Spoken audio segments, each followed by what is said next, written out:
ఇంకా నేను ఈ విషయంలో ఇంకా సూటిగా ఇంకొక విషయం చెబుతాను.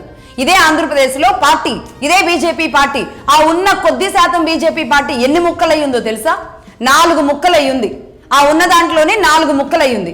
1 TDP BJP, 2 YCP BJP, 3 Janasena BJP, 4 కరుడు గట్టిన బీజేపీ. నేను చెప్పాను కదా ఇప్పుడు, అంటే జిల్లాకి 10 మంది వేసుకున్న మొత్తం ఆంధ్రప్రదేశ్లో కరుడు గట్టిన బీజేపీ వాళ్ళని మాత్రం పిక్ చేస్తే ఒక 100-150 మంది దొరకడం కూడా కష్టం అన్నమాట.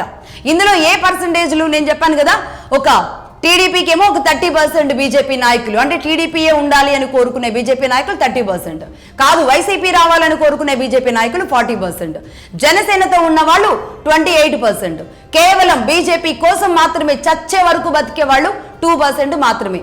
ఇందులో ఇప్పుడు జనసేన బీజేపీ నాయకులు బీజేపీ కోసం కాస్త బలంగా నిలబడగలుగుతున్నారు. బీజేపీ పవన్ కళ్యాణ్ గారిని హక్కును చేర్చుకుంది కాబట్టి, అలాగే వాళ్ళిద్దరూ ఒకటే అని నమ్మిన జనసేన ఏ మాట కామాట బీజేపీకి కష్టం వచ్చినప్పుడు బలంగా నిలబడగలుగుతుంది. కానీ ఇక్కడ వైసీపీ బయట నుంచి వాడుకుంటుంది, టీడీపీ లోపల నుంచి వాడుకుంటుంది. కానీ బీజేపీకి కష్టం వచ్చినప్పుడు ఎవరూ మాట్లాడరు.